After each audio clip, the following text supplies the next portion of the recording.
Picture this, June 30th, 1651. The lowlands of Volhynia are drenched in rain and blood.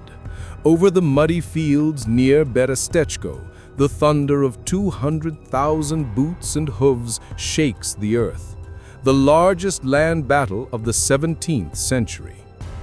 Smoke curls above shattered wagons and torn banners as Bohdan Khmelnytsky, the iron-willed Cossack hetman, rides through the ranks, his voice hoarse from shouting prayers and curses.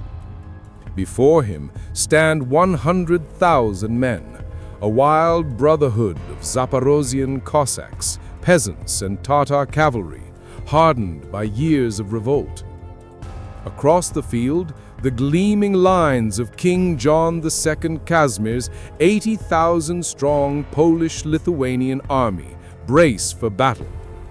Noble hussars with eagle wings on their backs, musketeers in tight formation, and cannons ready to thunder. The air is thick with tension and prophecy. When the first cannon booms, the steppe explodes. Sabers flash like lightning, horses scream, and the Cossack wagon forts, bristling with pikes and muskets, blaze with fire. For hours, it's chaos, mud, smoke, and slaughter. Khmelnytsky's men fight like men possessed, hurling back Polish charges again and again. But then, fate turns. A single musket ball, random, absurd, kills a Tatar noble near the Khan, and panic ripples through the Crimean ranks. The Khan, fearing capture, orders a retreat. Within moments, the entire Tatar horde flees, leaving Khmelnytsky's flank exposed. Desperate, the hetman spurs his horse in pursuit, begging his allies to return, but they vanish into the horizon. Back at Berestechko, the Poles close in. Cossack camps burn. The Styr River runs red. Tens of thousands drown or are cut down as the wagon ford collapses. By dusk, 30,000 lie dead, and with them, the dream of Cossack independence. For now. The Khmelnytsky Uprising, 1648 to 1657, was no mere rebellion. It was a cataclysm that remade Eastern Europe. What began as one man's vendetta against injustice, land seizures, religious oppression, the crushing grip of Polish magnates, ignited into a war of liberation, vengeance, and faith. The uprising tore through Ukraine and the Polish-Lithuanian Commonwealth, blending social revolt, orthodox resistance, and national awakening into a storm that would devastate the region for a decade. Khmelnytsky, charismatic and ruthless, forged shifting alliances with the Crimean Tatars, with Muscovy, with any who would serve his cause. Villages burned, cities fell, and massacres scarred entire communities. Most horrifically, the Jewish populations caught in the tide of violence. The war's chaos opened the gates for Russian intervention, laying the groundwork for the centuries-long struggle over Ukrainian sovereignty. By the time the fires burned out, empires had bled dry, borders had shifted, and the idea of Ukraine as a land, a people, a destiny, had been irrevocably forged in suffering. This was rebellion Cossack style, fierce, faith-driven, and drenched in both glory and tragedy. Part 1. Setup. Sparks of fury in the steppes. Mid-17th century Ukraine, a vast, untamed frontier stretching between forest and steppe, where empire met wilderness and faith met fire. Here, On the shifting borders of the Polish-Lithuanian Commonwealth lived the Cossacks, fierce, freedom-loving horsemen who carved their homes along the Dnieper River. They were warriors, traders, raiders, and guardians of the realm, Orthodox Christians standing watch against Tatar raids and Ottoman incursions. But beneath the clang of sabers and the songs of the steppes, discontent was smoldering. The Polish magnates, lords of sprawling estates, tightened their grip, imposing serfdom on free peasants and treating the Cossack lands as conquered soil. The Orthodox faith was suppressed by Catholic hierarchies, its monasteries taxed, its churches turned over to Jesuits and Uniates loyal to Rome. Jewish leaseholders, caught in the middle as tax collectors and estate managers, became the visible face of exploitation, resented and later tragically targeted in the fury to come. To make matters worse, the Commonwealth kept the Cossack register, a list of those recognized as official soldiers of the crown, limited to just 6,000 men. Tens of thousands were left out, stripped of status, reduced to outlaws in the land they once defended. Honor turned to humiliation, and loyalty curdled into rage. Amid this tinderbox of faith, class, and empire stood one man, Bohdan Khmelnytsky. A veteran of countless wars, Khmelnytsky was no mere rebel. He was a minor noble, educated and articulate, but hardened by loss. In 1647, tragedy struck. A Polish neighbor, Daniel Chaplinsky, raided his estate at Subotip, seized his lands, killed his son, and abducted his wife. When Khmelnytsky sought justice from the Polish courts, he found only scorn and corruption. The message was clear: there was no justice for Cossacks, only obedience. Driven by grief and fury, Khmelnytsky fled south to the Zaporozhian Sich, the fortified Cossack stronghold on the lower Dnieper, a crucible of rebellion. There, amid the clatter of sabers and the roar of campfires, he rallied the Cossack host with a call that electrified the steppe. Freedom for the Orthodox, vengeance for the oppressed, and retribution for centuries of arrogance. But Khmelnytsky was no fool. He knew the Cossacks alone could not stand against the Commonwealth's might. So he turned to a dangerous ally, the Crimean Tatars under Khan Islam III Giray. It was a pact born not of trust, but of necessity. Cossack faith and Tatar ambition bound by promises of plunder and glory. In the spring of 1648, the steppe erupted. What began as a mutiny became a holy war, a peasant revolt, and a national uprising all at once. The Commonwealth, stretched thin by wars in the West and paralyzed by political infighting, never saw it coming. The winds of rebellion swept from the Dnieper to the Carpathians. Villages rose, nobles fled, and the borderlands burned. This was no mere insurrection.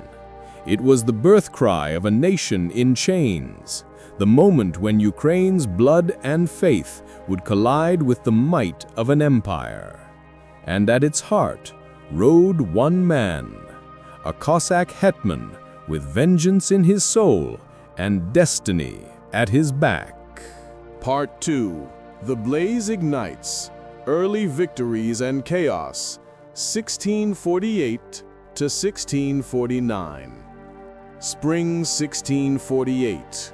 The snows melt across the Dnieper steppes, and with them, centuries of submission begin to thaw. Bohdan Khmelnytsky, now hetman of the Zaporozhian Host, rides out beneath the blue and gold Cossack banners, his army swelling with men hungry for freedom or vengeance. His message spreads like wildfire. Rise, Orthodox men, against the yoke of Poland. The Commonwealth sends its army to crush this upstart revolt, but the ground itself seems to favor Khmelnytsky. At Zhovti Vody, on May 16th, his 5,000 Cossacks and 4,000 Tatar cavalry spring an ambush on a larger Polish force. Trapped between rivers and ravines, the Poles fight bravely but crumble under waves of musket fire and Tatar sabers. Survivors who flee are hunted down, others are taken in chains to the slave markets of Crimea. The victory is absolute and intoxicating. Just 10 days later, at Korsun, Khmelnytsky strikes again. Using clever ruses and captured cannons, he lures the Polish commanders, Mikołaj Potocki and Martin Kalinowski, into a deadly trap of marshes and barricades. When the Polish cavalry charges, the earth itself seems to betray them. Wagons explode, ambushes close in, and panic spreads like plague. The Commonwealth's army disintegrates. 8,000 prisoners, including the generals, are dragged before Khmelnytsky's camp. Word spreads. The Cossacks have broken the might of Poland. The steppe erupts. From Podolia to Volhynia, peasants seize torches and scythes, storming manors and churches. The uprising mutates into a social and religious apocalypse, a reckoning for centuries of oppression. Nobles are slain, Jesuit schools burned, and Jewish communities, wrongly seen as symbols of Polish rule, are massacred in waves of horrific pogroms, leaving tens of thousands dead. The rebellion has escaped its master. It is no longer just a war, it is vengeance unleashed. By autumn, Khmelnytsky commands a host of 40,000 hardened fighters, their banners embroidered with crosses and saints, their ranks swelled by peasants and Orthodox monks turned soldiers. At Pilyavtsi, on September 23rd, they meet 32,000 Polish troops in open battle. The result is chaos. The Polish commanders quarrel, the Cossack guns roar, and terror grips the enemy ranks. Entire regiments throw down their arms, fleeing in disguise as beggars and monks. So great is the panic that the Cossacks call it the Battle of the Hares, mocking the nobleman's flight. Victorious and unstoppable, Khmelnytsky marches west. Cities open their gates in fear. In Lviv, ransoms buy mercy. At Zamost, the Cossacks besiege, but do not storm, wary of winter's approach. By the year's end, Khmelnytsky rides not as a fugitive, but as a kingmaker, master of half the Ukrainian plains. But power brings peril. In 1649, the Commonwealth regroups. King John Casimir II leads a great host to reclaim his lands. The two armies clash near Zaporozhian in August. For 2 days, the steppe trembles under cannon fire. The Poles are surrounded, on the brink of annihilation, until betrayal strikes again. The Crimean Tatars, swayed by Polish gold and wary of a too powerful Cossack state, demand peace. Khmelnytsky, forced to relent, signs the Treaty of Zaporozhian. It is a fragile triumph. The Cossack register expands to 40,000 men, Orthodox nobles gain rights, and Khmelnytsky rules as hetman over 3 provinces, Kyiv, Bratslav, and Chernihiv. Yet beneath the ink lies disillusionment. The Tatars have betrayed him once, the Poles will betray him again. Still, for the first time in centuries, a Cossack leader governs Ukrainian soil with the semblance of autonomy. The Cossack hetmanate is born, not yet a nation, but a dream given form. A wild frontier people had risen from servitude to sovereignty, if only for a moment. But the fires lit in 1648 would not die easily. Ahead lie new wars, new alliances, and new betrayals, and the question that would haunt Eastern Europe for generations: was this the birth of Ukraine, or the beginning of its long crucifixion? Part 3. High Tide and Betrayal. The Battle of Berestechko, 1651. By 1651, the rebellion stood at its zenith and on the edge of ruin. For 3 years, Bohdan Khmelnytsky had carved victory after victory from the Polish Commonwealth, forging alliances, conquering provinces, and dreaming of a sovereign Cossack realm stretching across the steppes. Yet power bred enemies and exhaustion alike. His allies, the Crimean Tatars, wavered between loyalty and opportunism.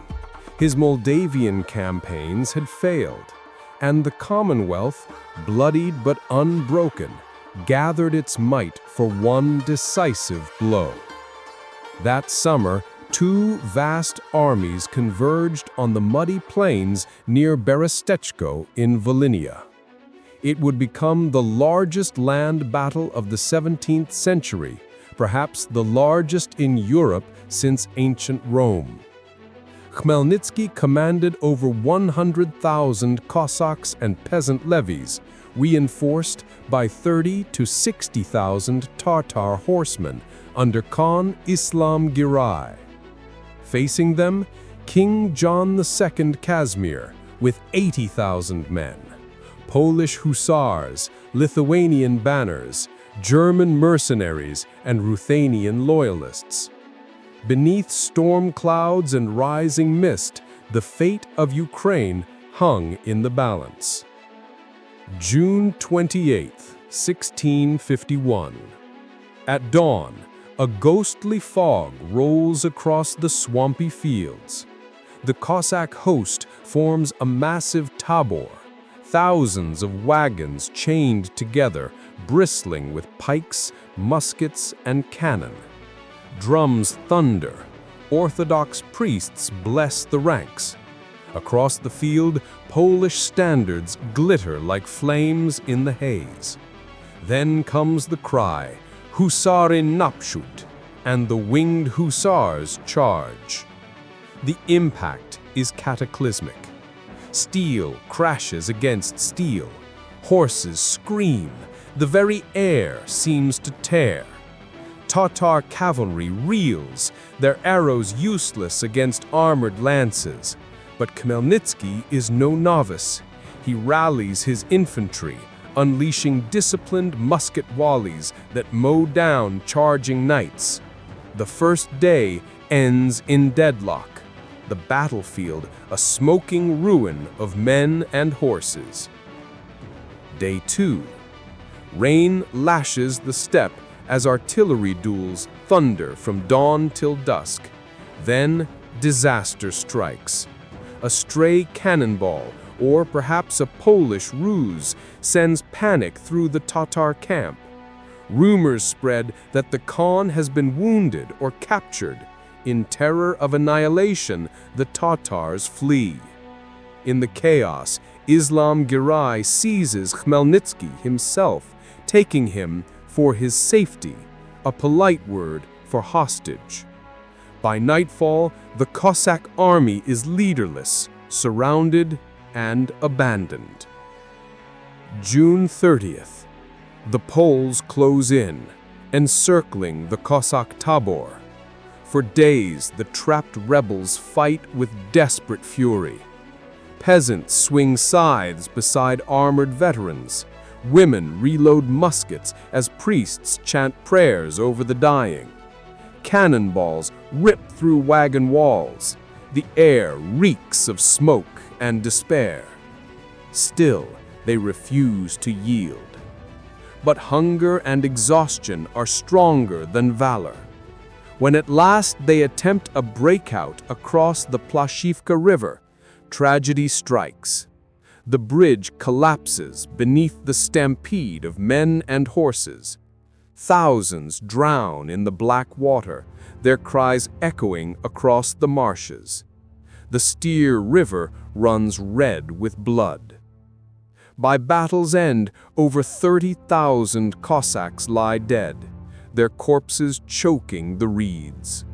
The once invincible army is shattered, the rebellion's momentum broken. Khmelnytsky returns days later, freed by the Tatars, only to find his host annihilated and his dream dimmed. Berestechko was more than a defeat. It was a reckoning. It exposed the fragility of Khmelnytsky's alliances and the limits of Cossack might against a disciplined empire. Yet, from the ashes of that slaughter, the hetman would not yield. The dream of autonomy still burned, though dimmer now, tempered by betrayal and loss. In the mud of Berestechko, the Cossack revolution reached its high tide and began its long retreat. The steppe had swallowed heroes before, but never one so close to remaking the map of Eastern Europe. Part 4. Alliances and Attrition. The Russian Pivot, 1652 to 1657. In the smoldering aftermath of Berestechko, the dream of Cossack freedom flickered, but did not die. Bohdan Khmelnytsky, grizzled and unbroken, rebuilt his shattered host from the ashes, an iron will forged by betrayal. The steppe once again echoed with hoofs and war drums. In 1652, at Bati, vengeance came swift and brutal. A Polish army of 20,000 was surrounded and annihilated, its nobles slaughtered in reprisal for Berestechko's fallen. For a moment, the hetman's star blazed anew. But triumph could not silence the storm gathering at his back. The Crimean Tatars, once allies, now played both sides, raiding Cossack lands for slaves and silver. Appeals to the Ottoman Sultan for alliance brought only evasions and empty promises. The Commonwealth, though bloodied, regrouped under King John Casimir, striking back across the Dnieper with fire and vengeance. By the early 1650s, Khmelnytsky faced a truth as cold as the steppe wind. Alone, the Cossack hetmanate could not survive. So he turned east toward Moscow. 1654, the Pereyaslav Agreement. In a solemn winter assembly on the frozen Dnieper, Khmelnytsky and his Cossack elders gathered beneath Orthodox icons and snow-heavy banners. There, they swore allegiance to Tsar Alexis I of Russia, trading independence for the promise of protection. The moment was a pact and a gamble, salvation bound to servitude. The hetman's signature tied Ukraine's fate to Moscow's shadow, and the Russo-Polish War erupted in its wake. At first, the alliance bore fruit. Russian and Cossack armies struck deep into the Commonwealth, seizing Smolensk and Vilnius. Battles like Okhmativ, 1655, blazed across the steppe. Victories shared uneasily between brothers in arms who trusted each other little. Yet as Russian garrisons spread and Muscovite officials meddled in hetmanate affairs, the Cossacks began to see what Khmelnytsky had feared. Protection was turning into domination. Meanwhile, Europe convulsed again. The Swedish deluge, 1655 to 1660, swept into Poland, a tidal wave of invasion that fractured the Commonwealth and briefly aligned Sweden with the Cossacks and Russia. But alliances shifted like sand. When the Tsar and Swedish king quarreled, Khmelnytsky found himself trapped between empires, each demanding loyalty, each threatening ruin. By 1657, the weight of war and betrayal had broken even the Iron Hetman. Worn by illness or perhaps slow poison, Bohdan Khmelnytsky died at 62, leaving behind not peace but chaos. His weak son Yuri inherited a divided realm, nobles scheming with Poland, generals selling loyalty to Moscow or the Turks. The proud Cossack revolution splintered into the long agony known as the Ruin. 2 decades of civil war, invasion, and shifting frontiers that turned Ukraine into Europe's bleeding borderland. Khmelnytsky's uprising had begun as a crusade for faith and freedom, but ended as a struggle drowned in foreign banners. Yet his legacy endured. In the memory of his people, he was both liberator and tragic hero, the man who defied empires only to be crushed by the gravity of empire itself. The steppe that once thundered with Cossack glory now whispered with ghosts. Part 5. Aftermath and Legacy. A scarred dawn for Ukraine. When the smoke cleared and the steppe fell silent, Ukraine was unrecognizable. What had begun as a rebellion for faith and freedom had become a cataclysm. Between 1.2 and 1.6 million souls, nearly a third of the population, perished through war, famine, plague, and reprisal. The fertile heartland of Europe lay in ruin. Villages burned to ash, harvests rotted in untended fields, and the once proud Dnieper frontier was strewn with bones. The horror reached every community. In the Jewish chronicles, the uprising became seared into memory as the Khmelnytsky massacres.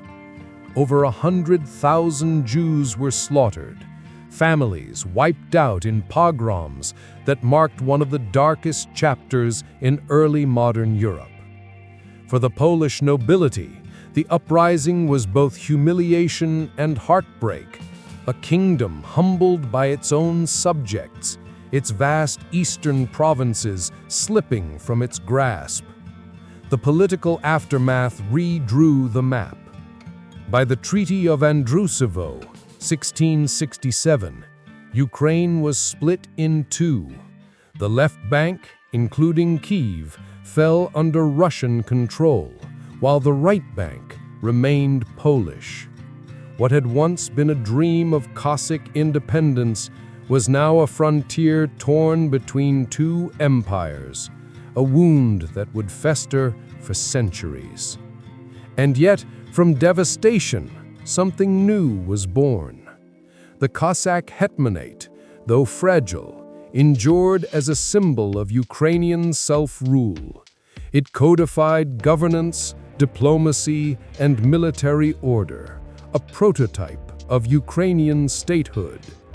Beneath the ashes of rebellion, a national consciousness took root, the belief that this land, these people, could stand apart from both crown and czar. History's verdict on Bohdan Khmelnytsky remains divided. To Ukrainians, he was the father of the nation, the man who dared to carve freedom from empire. To Poles, a traitor who tore the Commonwealth's heart. To Jews, a scourge whose revolt unleashed unimaginable suffering. But to all, he was the storm that broke an age. The Cossack Uprising reshaped Eastern Europe's destiny. It shattered the old Polish-Lithuanian order, opened the gates for Russian expansion, and set in motion the long struggle over Ukraine's soul, a struggle that echoes still, in every fight for sovereignty, in every call for freedom from foreign chains. Khmelnytsky's rebellion was both birth and death, a scarred dawn that marked the end of one world and the painful awakening of another. Conclusion. So, warriors of the steppe, what was Bohdan Khmelnytsky truly? A liberator who dared to forge a Cossack nation from the fires of empire? Or a harbinger of ruin, whose alliances and vengeance drowned Ukraine in its own blood? The verdict lies in the echoes of the Dnieper plains. At Berestechko, the dream of independence nearly bled out in the mud. At Pereyaslav, the pact with Russia traded freedom for protection and set the stage for centuries of entanglement. And yet, from that devastation, something enduring rose. The Cossack hetmanate, a battered but blazing symbol of Ukrainian self-rule and the first spark of a national identity that empires could not erase. The cost was unimaginable. Over 1 million lives, villages turned to ash, and rivers choked with the dead. Poland's might waned, the Jewish world scarred forever, and Russia's shadow crept westward. But history's great paradox is this: even in ruin, the Cossack rebellion reshaped the map, cracked the old order, and whispered the idea that the people of the steppe could belong to no master. So, tell me, was Khmelnytsky the father of a nation or the destroyer of one? Did the uprising birth freedom or simply awaken the empires waiting to devour it? Drop your thoughts in the comments below. If this journey through rebellion and ruin stirred your blood, like, subscribe, and ring the bell for more epic tales of the wars that remade our world. This was the Cossack Uprisings, where the steppes burned, kings trembled, and the first cries of a nation rose from the smoke. Until next time, keep your sabers sharp, your faith fierce, and your alliances wary.